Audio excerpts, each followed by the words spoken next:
Hello and welcome to Bread of Life, a daily devotional program which each week features a different area pastor. Our speaker for this week is Pastor Josh Poteet of West Hartford. Hey y'all, I'm Josh. I'm the lead pastor of 180 Life Church in West Hartford and author of Parenting Against the Current. And let me close out this series with a hard truth, one that we often ignore or forget because frankly, it demands more of us than we want to give. Resentments don't change them, but forgiveness frees you.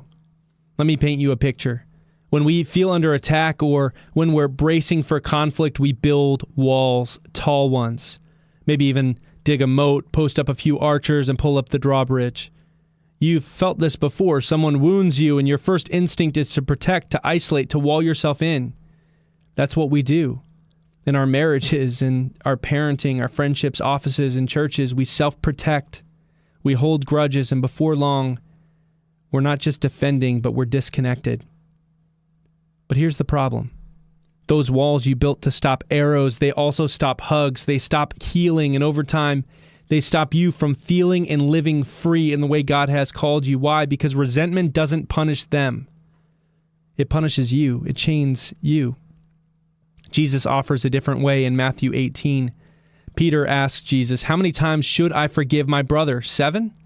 In Hebrew culture, 3 times would have been generous, so Peter probably thinks he's crushing it. And Jesus responds, not 7 times, but 77 times. It's not a math problem, it's a mindset shift. Jesus is echoing a story from Genesis 4 where a man named Lamech boasted about his limitless vengeance.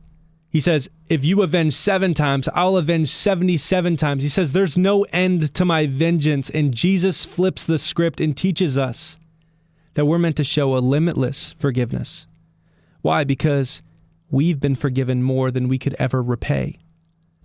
He tells a parable in response to Peter's question about a servant who owed the king 10,000 talents.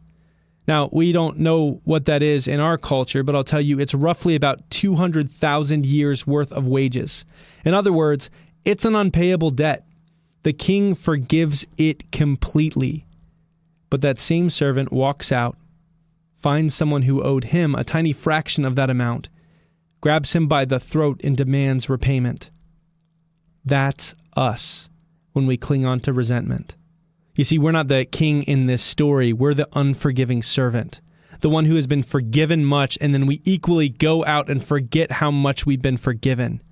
And we hold resentments and hold offenses and count debts against other people who are just as in need of Jesus saving them. See, forgiveness is canceling the debt. Forgiveness flows from the cross, not from their apology. See, they don't owe you a thing. You've canceled the debt, so even saying I'm sorry is not required. It's not saying that they didn't hurt you. It's not saying that they're completely off the hook, that consequences don't happen. It's not even saying that they're safe for you to trust again. It's just saying, I no longer expect you to pay me back. The debt is gone. To be clear, trust and forgiveness are not the same thing. Forgiveness cancels the debt. Trust decides if the account stays open. But forgiveness is always meant to come first, quietly, in humility. So what do? We forgive. And when we own our parts, when we look at our side of the road, it becomes evident how greatly we have been forgiven. It gives us freedom and humility to step forward with the people around us, recognizing that because I have been forgiven greatly, I can offer that same level of forgiveness to those who are around me. Not because they asked for it, not because they even deserve it, but because you deserve the freedom that Jesus offers you. Cancel the debt, drop the walls, and when the opportunity for conversation or reconciliation comes, you'll be walking into it without a weight of chains on your wrists. You're not the king in this parable. You're the servant who was forgiven greatly. Live like it. Let go of the resentment. Choose forgiveness and walk in freedom. You've been listening to Pastor Josh Poteet of West Hartford, and this has been Bread of Life, a program to encourage you from God's Word.